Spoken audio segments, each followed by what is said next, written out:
kita juga masih terus mengundang teman-teman kita yang muda. Tapi kali ini kayaknya kelewatan muda deh. Kelewatan muda ya. Kita sambut dulu deh. Selamat pagi, assalamualaikum untuk Babe, Aris, dan juga nih buat teman-temannya. Kalau boleh tahu nih dari komunitas apa sih? Rumah Agam atau bisa disebut dengan SOS atau begitu gimana, Be? Ya, kita itu tinggalnya di Rumah Agam. Kita bernaung di SOS Student Village Indonesia. Dan SOS itu ada di 8 provinsi.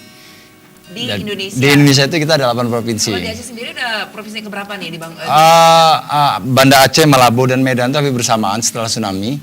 Jadi praktis hampir 14 tahun ya, 14-15 tahun. Dan 14 tahun Babe Aris juga ada di situ? Saya itu gabung tuh di 2015, 2015. jadi Masih baru. masih baru. Okay. Boleh cerita sedikit dong, pengen tahu di dalam Rumah Agam yang memang ini dinaungi oleh SOS. Yeah. Ini sebenarnya kegiatan apa saja sih di dalamnya? Ini kayaknya laki-lakinya ganteng-ganteng semua nih. Apakah memang sengaja nih mengumpulkan laki-laki cowok-cowok ganteng? Iya, ini pilihan semua ini. Cerita-cerita. Oke. Kalau bicara tentang Rumah Agam itu nggak terlepas dari kaitannya dengan SOS Student Village itu sendiri. Karena SOS Student Village itu adalah lembaga pengasuhan itu berbasis keluarga. Sehingga kita lebih fokus di anak-anak di situ. Tidak hanya itu, kita juga membantu, mensupport itu keluarga-keluarga di luar SOS yang membantu untuk peningkatan kualitas pelayanan pada anak-anaknya. Jadi sampai saat itu tuh ada sekitar 9.407 anak di Indonesia yang sudah kita dampingin. Dengan keluarga itu sekitar 2.308 keluarga yang sudah kita dampingin. Itu dari Banda Aceh, Malabo sampai Flores. Jadi, setelah anak-anak itu menginjak usia 15 tahun, mereka akan pindah ke Rumah Agam. Kalau di SOS-nya itu kita sebut youth care atau rumah remaja lah situ, penanganan untuk anak-anak remaja. Okay. Nah, aktivitasnya itu mereka lebih banyak untuk persiapan kemandirian, persiapan kerja. Jadi soft skill dan hard skill itu kita tingkatkan di situ. Oke, maksudnya ini pengen tahu, sorry nih Be, penanganan untuk anak sampai usia remaja ini artinya apakah mereka punya masalah tersendiri di keluarganya atau bagaimana nih? Iya, fokus kita itu adalah di anak-anak yang hilang atau berisiko kehilangan pengasuhan. Jadi basicnya itu adalah kita bukan lembaga pendidikan, lembaga berbasis ekonomi tidak, tapi lembaga yang memang benar-benar berbasis pengasuhan untuk anak-anak yang hilang atau berisiko kehilangan pengasuhan. Oke. Begitu. Ini kan juga Tia juga sering baca misalkan di luar negeri itu kan ada yang namanya adopsi. Apakah juga berlaku di SOS? Iya.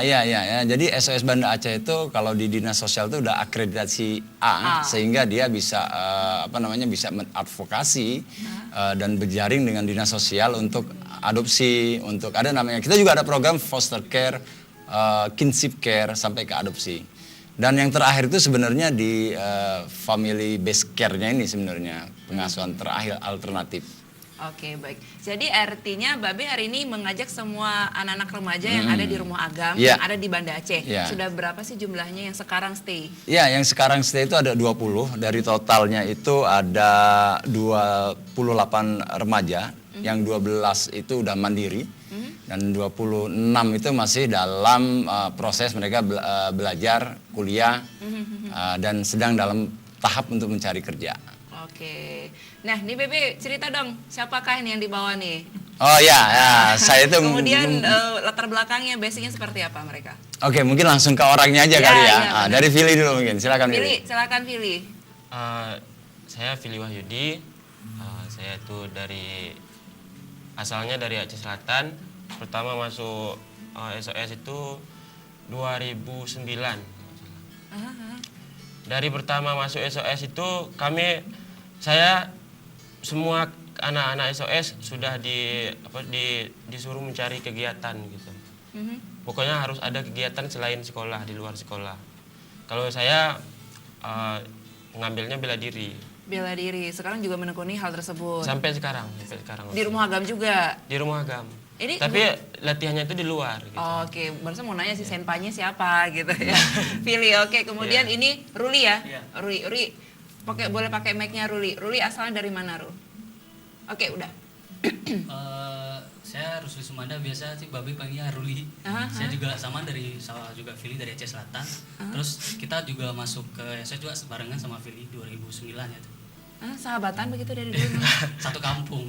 Umur berapa dulu pertama kali? Saya kalau tidak salah waktu itu masih umur 8 mau masuk 9. Oke, next kita lanjut lagi dengan Vicky ya. Oke, Vicky, manisnya senyumnya manis banget. Gak usah ditiup-tiup, udah. Nah, Vicky cerita juga, ini asalnya juga dari Aceh Selatan? Bukan, dari mana nih? Saya Ahmad Vicky, asal saya lahir di Medan tapi besar di Banda Aceh. Jadi saya pertama masuk SOS 2007 di kelas 3 SD. Selama ini saya kegiatan di Rumah Agam dan pernah juga mengikuti program OCI. Program OCI dari SOS Children Village Banda Aceh. Baru pulang juga akhir Desember baru pulang ke sini.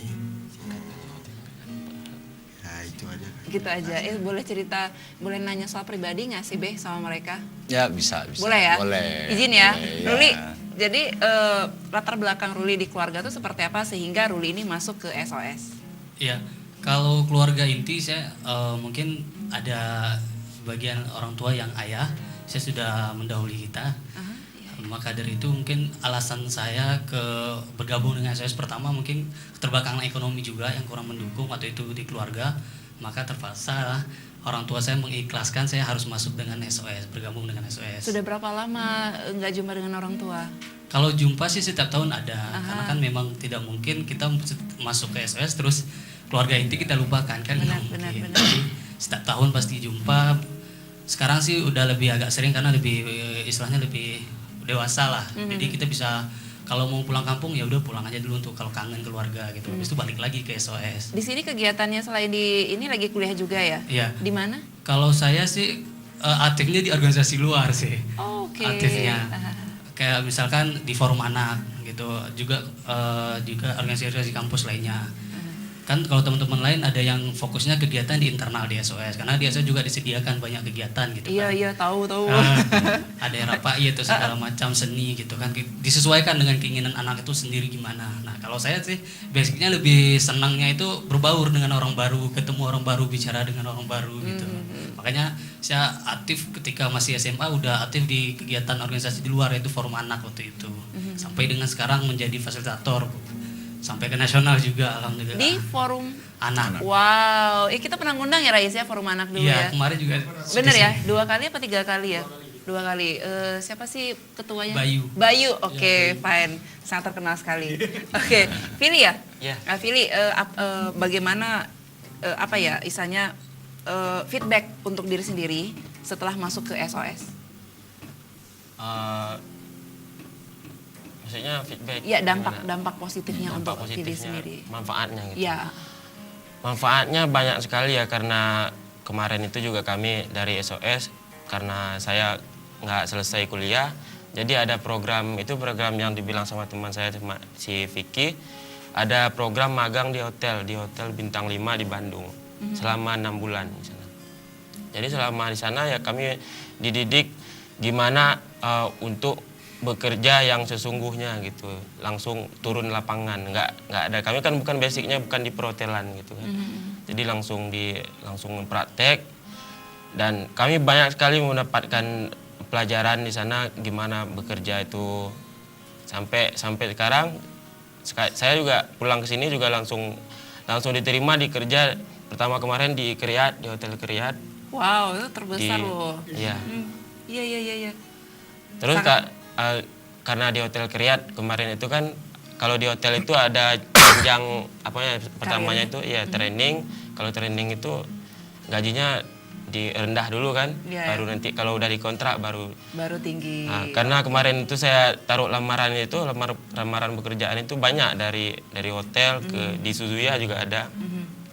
Kalau di Suzuya itu gajinya UMR Wow, iya lebih dong. tinggi. Nah, nih. Jadi pas dipanggil lagi bekerja di Kriat nih. Langsung Terus dipanggil di tempat yang lain. di itu kan di telepon bisa ikut interview gitu. Saya mikir-mikir kan. Ya udah deh, angkat Ya aja udah. deh gitu. Saya ambil aja itu di Suzuya dan sampai sekarang saya di Suzuya. Alhamdulillah. Nah, Be, bagaimana kesiapan mereka ini mengajarkan mereka untuk bersiap untuk memahami dunia luar, khususnya juga dunia kerja tadi yang udah diceritain oleh Vili? Iya, Kalau merunut dari PBB itu kan ada SDGs istilahnya, Sustainable Development Goal itu ya. Jadi kita ngambil di situ ada empowering youth, empowering. Jadi kesiapan kerja itu buat kaum muda gitu. Yang kita lakukan adalah ya persiapan mereka dengan berbagai macam kegiatan yang mengarah kepada kesiapan kerja. Ya dari organisasi sendiri kemarin itu ada program, salah satunya itu program YCI itu. Mereka dipersiapkan untuk bekerja di hotel secara profesional. Baik, baik. Nah tadi juga Ruli udah cerita bahwasanya masing-masing orang lebih ke passionnya sendiri. Ya ada yang seni, musik Rapai. Nah nanti kita akan melihat bagaimana tampilan mereka menampilkan Rapai yang memang ini khas sekali dari Aceh. Jangan kemana-mana, tetap di Aceh Jino.